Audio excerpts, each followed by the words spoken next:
Just reka nongere ngushimire nanaguha ikaze kuri Today 250 gahunda ni dutemberane nyine nkuko bisanzwe nitwa Iva Elsie Wisho ari kuri kamera aha turi aha ubona nicaye meze neza turi live kuri Kigali Convention Center ngira ngo muri kubibona mu mashusho Wilson ari kugenda bereka ukuntu byifashe uwaka kanya turi kuri Kigali Convention Center kuri roundabout yaho ahatangirijwe iserukiramuco ryiswe Kigali Countdown Festival. Iri ni iserukiramuco ryateguwe n'umujyi wa Kigali mu rwego rwo gufasha abatuye uyu mujyi gusezera umwaka wa 2025 twinjira muri 2026.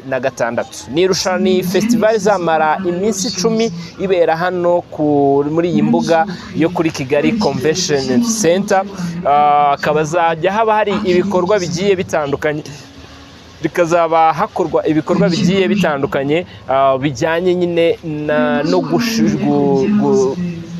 bijyanye no entertaininga cyangwa gushimisha abatuye umujyi wa Kigali basoza umwaka bishima n'imiryango yabo n'inshuti n'abavandimwe banizihirwa mu buryo bugiye butandukanye. Rero kwikubitiro mu ijoro ryo kuri itariki ya 24 nibwo iri serukiramuco ryatangiye cyangwa Kigali Countdown Festival nibwo yatangiye. Uyu munsi kuri uyu munsi wa mbere habaye igikorwa cyo kwerekana filime kuko ni movie night. Buri munsi ufite ikintu wagenewe.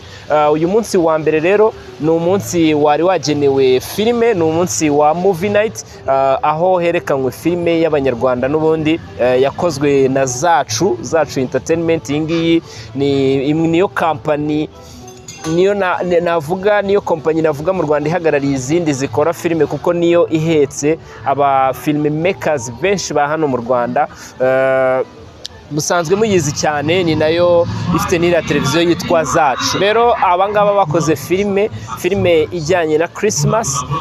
Hanyuma rero iyo filime ikaba yasohotse uyu munsi, akaba ari nayo yerekaniwe hano kuri Kigali Convention Center. Ngira ngo muri kubibona mu mashusho Wilson yagiye abibakurikiranira 5 kuri 5. Ngira ngo muri kubibona ko bimeze neza.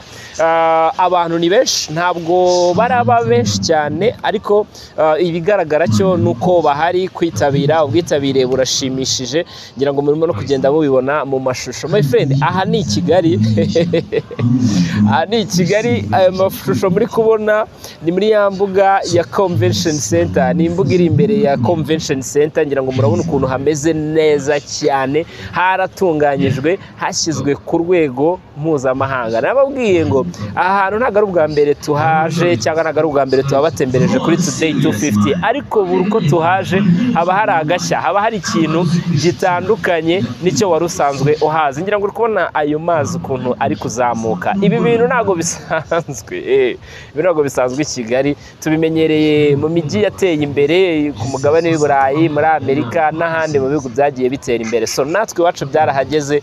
Ngira ngo muri kubibona ko umujyi wa Kigali uri kugenda ujya ku rwego ruhambaye mu by'ukuri.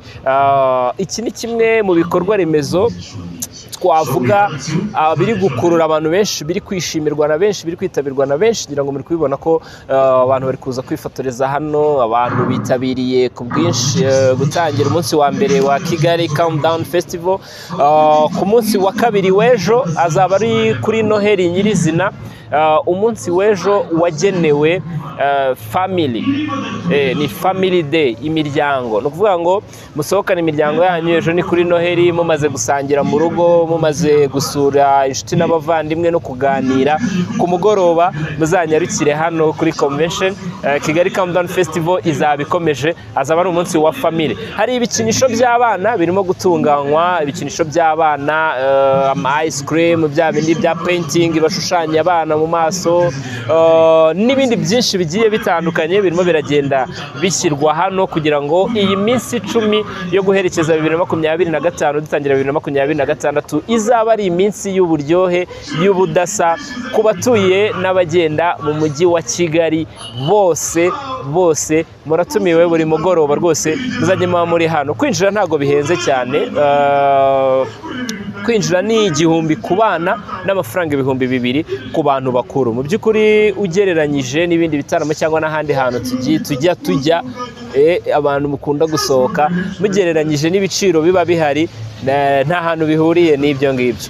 Impamvu ubuyobozi bw'umujyi wa Kigali, umuvugizi w'umujyi wa Kigali Emma Claudine yatangarije RBA ko impamvu bashyizeho icyo giciro atari ukugira ngo nyine bishyuze kuko ikigambiriwe ntabwo ari ukwishyuza, ikigambiriwe ntabwo ari ukugira ngo binjize amafaranga, ahubwo ni ukugira ngo bibafashe no mu mibare bamenye bati se byitabiriwe n'abantu bangana gutya, no ku rundi ruhande binaca akavuyo of course, kuko buri iyo ugize ibintu ubuntu hari n'uhaza atabitekereje, hari n'uburi gucaho agahita abijoyininga ugasanga bijemo akavuyo, cyangwa hari n'abantu bahari batagakwiye kuba bahari. Niyo mpamvu umuvugizi w'umujyi wa Kigali yasobanuye ko bashyizeho icyo giciro gitoya kugira ngo bibe clear, banamenye imibare, bamenye bati byitabiriwe n'abantu bangana gutya, ku buryo utaha bazamenya uko bapanga iby'umwaka uzakurikira. Na dore ko ibi ngibi ari ibikorwa umujyi wa Kigali uvuga ko uzakomeza wo kujya ugenda utegura ibitaramo hirya no hino muri uyu mujyi, mu rwego rwo gufasha abawutuye n'abawugenda kwizihirwa, kwenjoyinga, mukarya amafaranga yanyu mumeze neza nk'abakapo.